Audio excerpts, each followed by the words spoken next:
Welcome to EPG Pathsala Architecture lecture series for MArch students.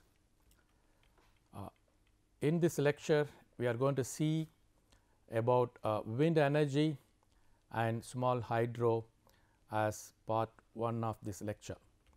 And these are the learning objectives: wind power, current scenario, the wind turbine aspects, wind power, wind energy equations, case studies, small hydro power, current scenario, scale and schematic of small hydro power components and working principle.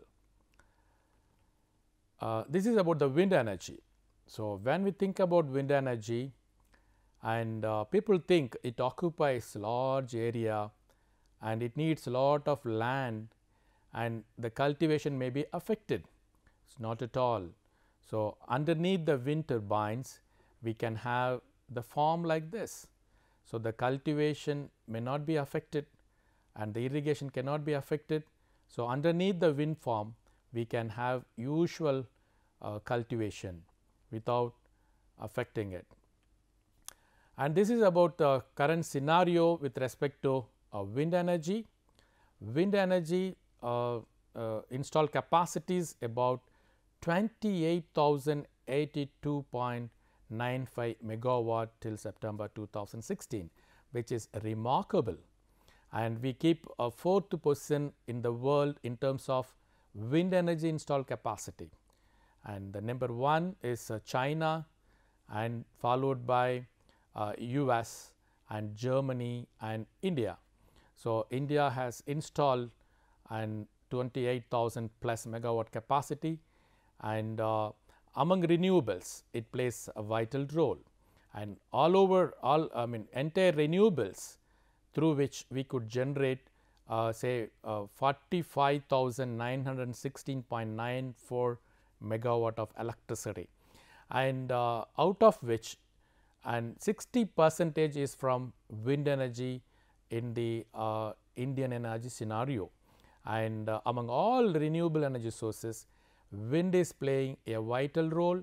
It is quite mature technology all over the world, and in Northern America and European countries and Asia and almost all the countries, they are showing interest towards wind energy, and they have installed enormous amount of wind turbines to generate electricity. This is about the potential of wind energy, and when we look at the wind energy, so 100,000 megawatt, 1,04,000 megawatt, which is very high potential we have in the country, and out of this we have around say 30% already we have installed, rest in few years, and we can complete an entire potential for the wind energy. And this is about the power generation split up, and from wind energy, and we are generating about 33.03 billion units of electricity, which is really high when compared with other renewable energy sources. And this is about the country map, and here the Tamil Nadu has installed maximum wind energy generators.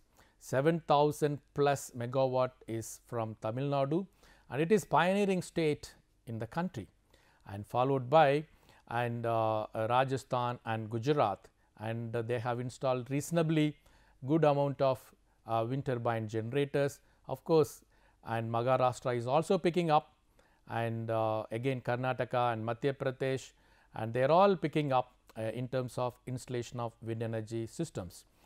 And this is about the growth path. According to 2011 and 12, we had only 17,000 plus megawatt of electricity capacity, and then it increases over the years, and by the year 2021 and 22 it is expected about 60,000 megawatt, and that is when we look at the potentials, and we have good amount of potential, and it was estimated at 80 meters hub height. And about 20 years back there was estimation at 50 meters hub height, which was about 50,000 megawatt. Now, and with 80 meters hub height we could have about 100,000 megawatt of capacity. And this is about brief introduction about the wind power. The conversion of wind energy to electrical energy is one of the most successful renewable energy technologies. The kinetic energy of a moving body is proportional to its mass or weight. The kinetic energy in the wind thus depends on the density of the air, that is its mass per unit volume. So, and the kinetic energy of the wind is converted into mechanical energy and then electrical energy, and the density of air is also playing a good role, as well as the velocity of the wind. In other words, the heavier the air, the more energy is received by the turbine. All over the world, the annual wind energy market is growing with over 30% rate, which is phenomenal. And these are the causes of wind, how we get the wind flow, wind velocity, and then the reasons are rotation of the earth. The earth is revolving, and because of the rotation of the earth we have the wind velocity, wind flow around the earth. And apart from it, uneven heating of the atmosphere by the sun. The one side it is quite warm, another side may be cold. For example, in Asia, in India, now we have the cold climate, whereas in Australia they have some warm climate, and from the cold we have high density of the air. At the warm side we have less density of the air, and because of the density difference, the wind is flowing from hot side to the from cold side to the hot side. And apart from it, the irregularities of the earth surface, and the earth surface is not even and it is irregular.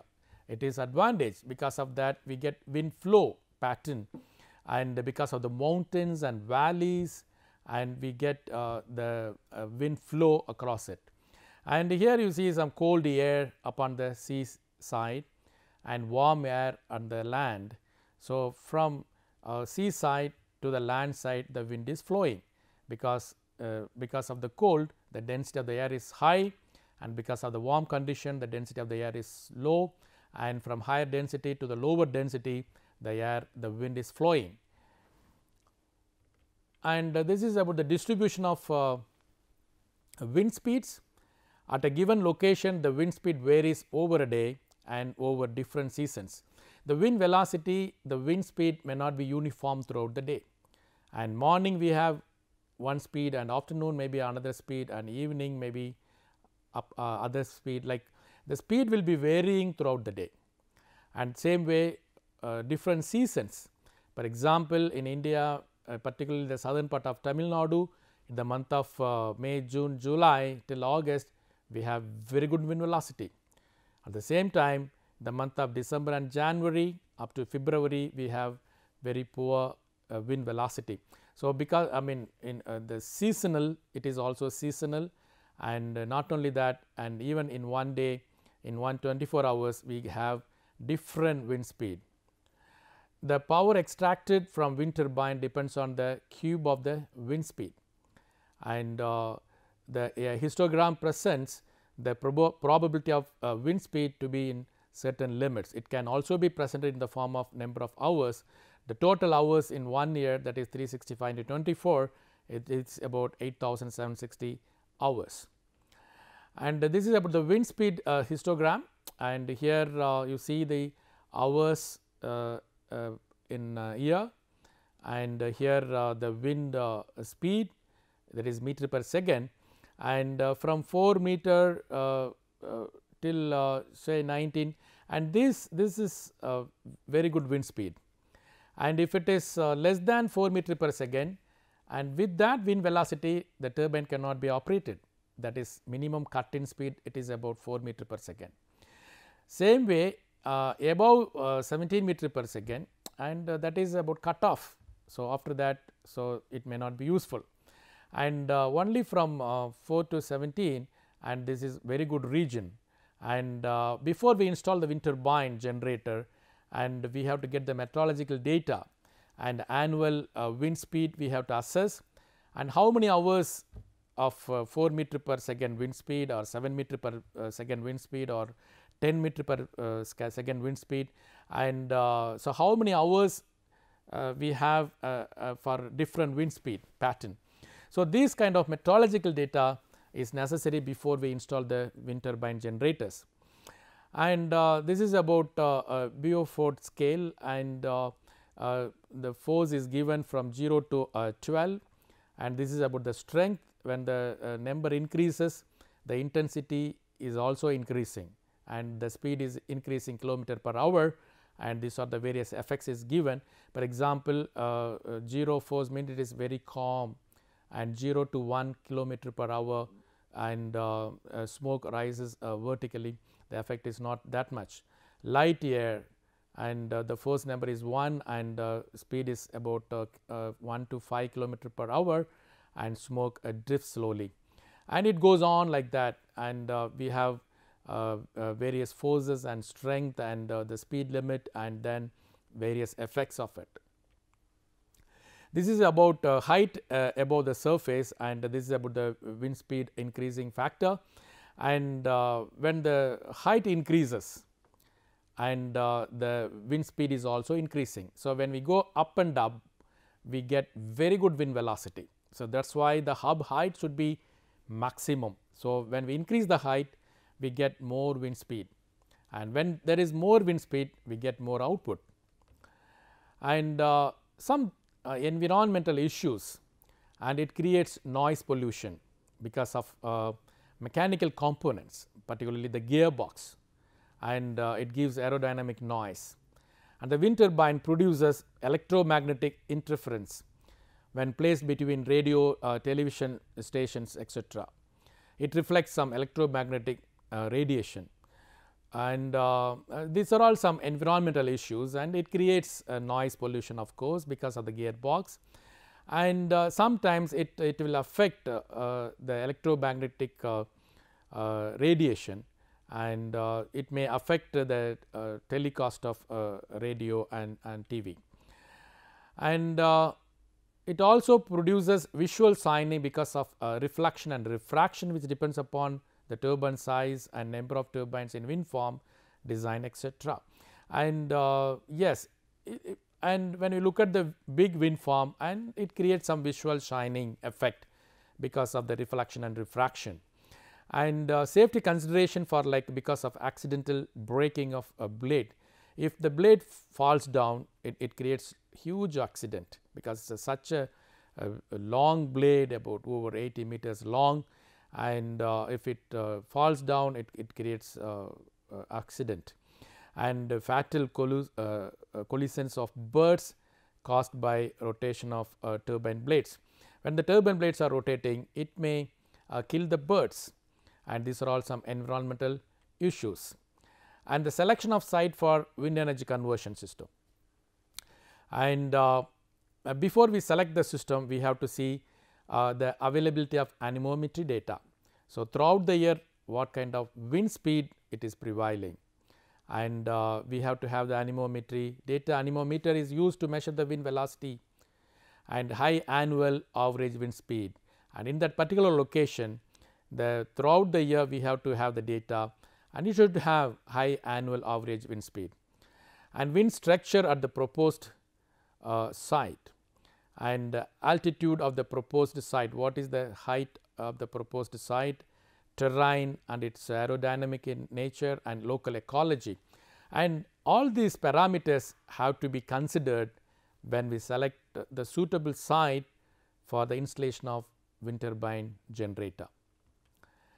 And these are the characteristics of a good wind power site, and high annual wind speed, it is one of the best character the wind farm should have. And then apart from it, an open plain or an open shoreline, and if there is plain area, wind velocity will be very good, and the open shoreline on the shore, and definitely the wind velocity will be very good. And the mountain gap, the valleys, and the top of a smooth, a well-rounded hill with slopes lying on a flat plain or located on an island in a lake or sea. On the lake side and the sea side and island side or mountain gap, plain area or shoreline, these are all wonderful characteristics of a good wind power site, and should be no full obstructions within a radius of 3 kilometer, and around the wind farm there should not be any obstructions. And these are the methods of wind recording, and we are supposed to record the wind velocity every minute, and human observation and logbook. So, I mean before 20-30 years ago, people used to note down in the logbook, but the mechanical counter anemometers will be there, and it will measure the wind speed, and it will be noted down in the logbook. But nowadays data loggers are there, and each and every second and data could be stored in the data logger, and continuous record of velocity and directions also could be measured. The wind direction and the wind velocity, everything can be recorded continually, and these are the wind monitoring stations in India. Here we could see hundreds and hundreds of stations from Kashmir to Tamil Nadu, and all over the country we have wind monitoring stations, and through the monitoring stations we could measure the wind velocity, and we could measure the humidity, the temperature, everything, all meteorological data could be measured through the wind monitoring stations, and it will be stored in the center office, that is National Institute of Wind Energy in Chennai, and all the data will come and get it stored at the center point, and whoever wants to install the wind farms, and they can get the data from National Institute of Wind Energy, that is NIWE, and the data for the over the years could be obtained, and so that we can calculate what is the annual mean speed of that particular location, and if it is favorable, and then we can go for the installation.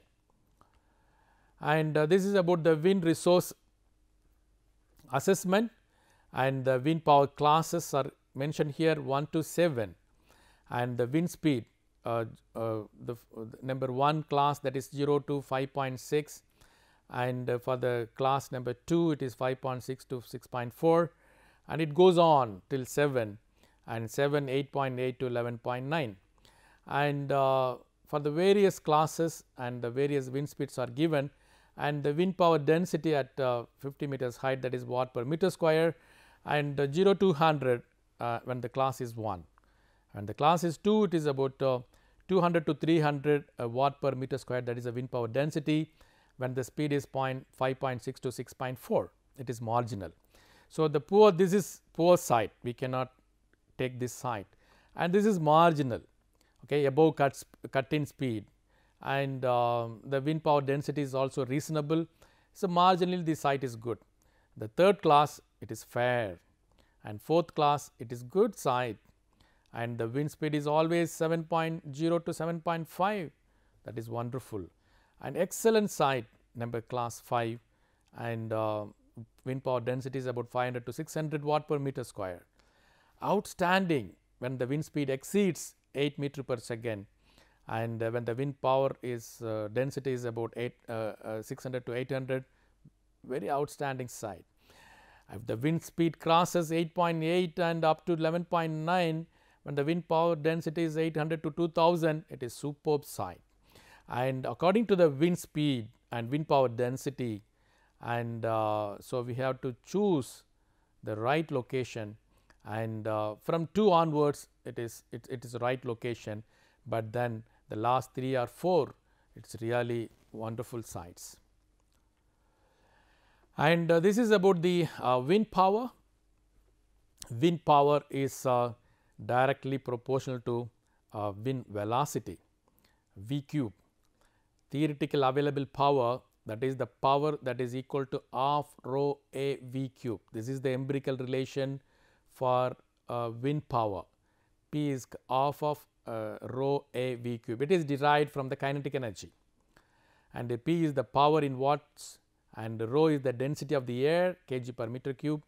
A area wind passing through the through perpendicular to the wind, that is the swept area of the blade, that is the A, and V, that is the wind velocity meter per second. So, in this empirical relation, and it gives the wind power, and to increase the wind power we cannot have hold on the velocity. Velocity is nature, we cannot do anything on that, V cannot be altered, and the rho also it is air density. So, we cannot touch that. So, rho and V cube depends upon the site, but A it is in our hand. So, and when we increase the swept area, definitely the power output also can be increased, but then we cannot keep on increasing it, and it has its own limitation, and it should be optimized. So, this is the empirical relation to get the wind power, and these are all the various wind turbine technologies.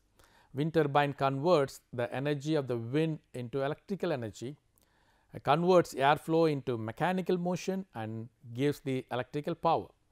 And there are several types of wind turbines convert useful energy. They are propeller type and multi type, Savonius and Darius. And propeller type and multi type, it is mostly it is a horizontal axis wind turbine, and Savonius and Darius are vertical axis wind turbine. These are all various types of wind turbines available.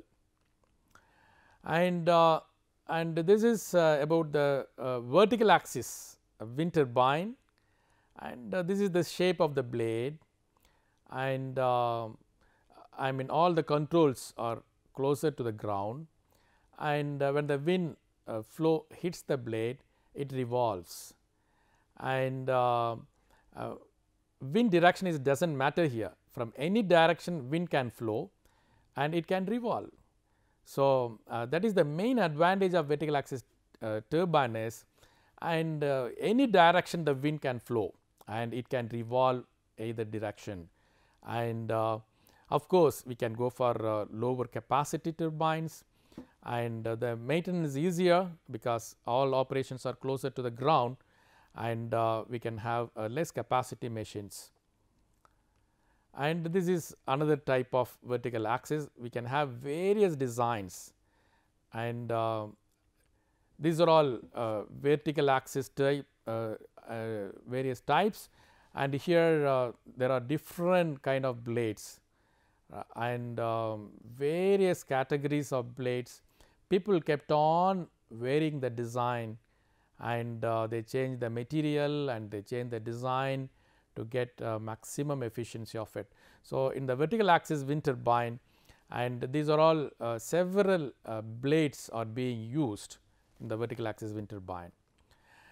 And apart from it, this is about horizontal axis wind turbine, and it is commonly used, and it is commercially it is acceptable, well mature technology, and it has a lot of features over vertical axis wind turbine, and it has 3 blades. Of course, initially it had 1 blade, 2 blade, 3 blade, multi blades, but then now it is optimized 3 blades turbine for the horizontal axis wind turbine.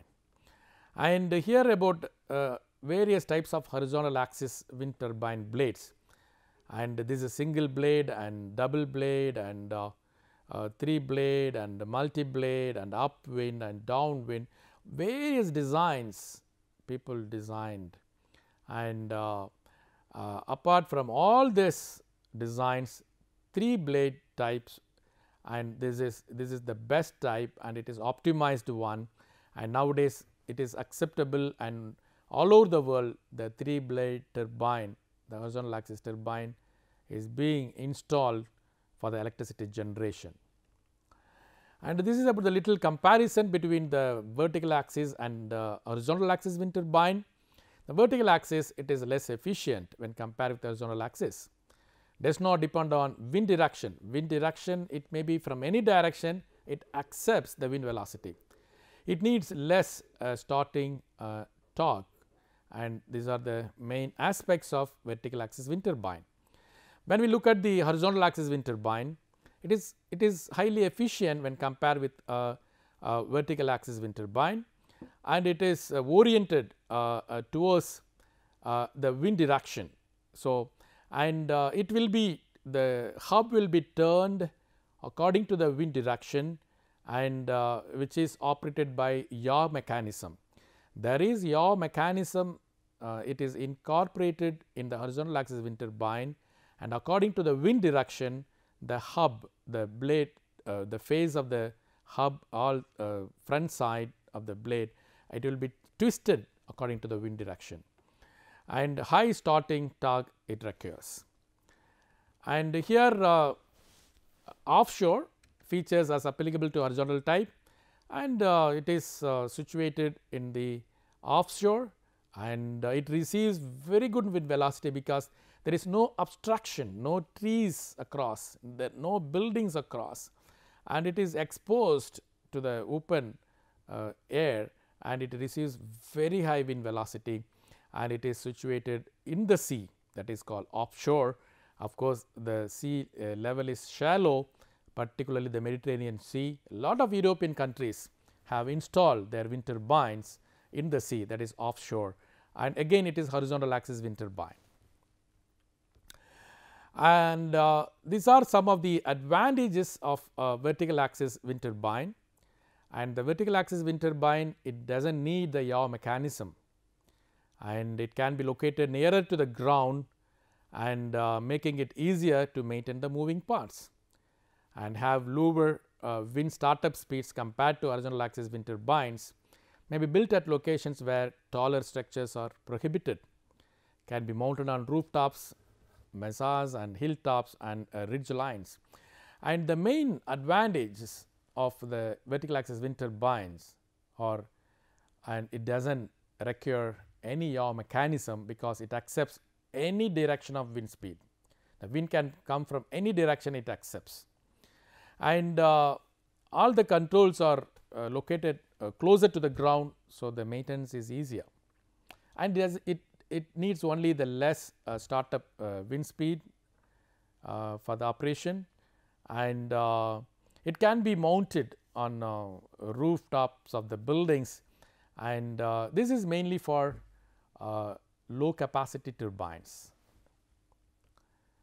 It has some disadvantage, and most vertical axis wind turbines have an average decreased efficiency from a common horizontal axis wind turbine. When we compare with horizontal axis wind turbine, it gives less efficiency, and have rotors located closer to the ground where wind speeds are lower and do not take advantage of higher wind speeds above.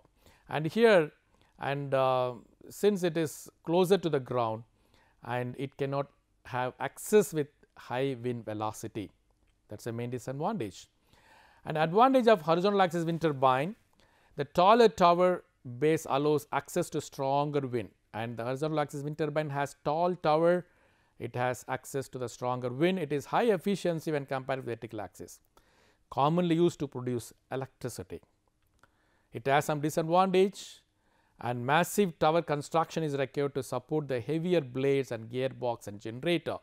The gearbox and generator and blades are so heavy, and it needs massive tower construction, and downwind variants suffer from fatigue and structural failure caused by turbulence when a blade passes through the tower's wind shadow. Requires an additional yaw control mechanism, it turns the blades towards the wind. It needs additional yaw control, again it becomes expensive.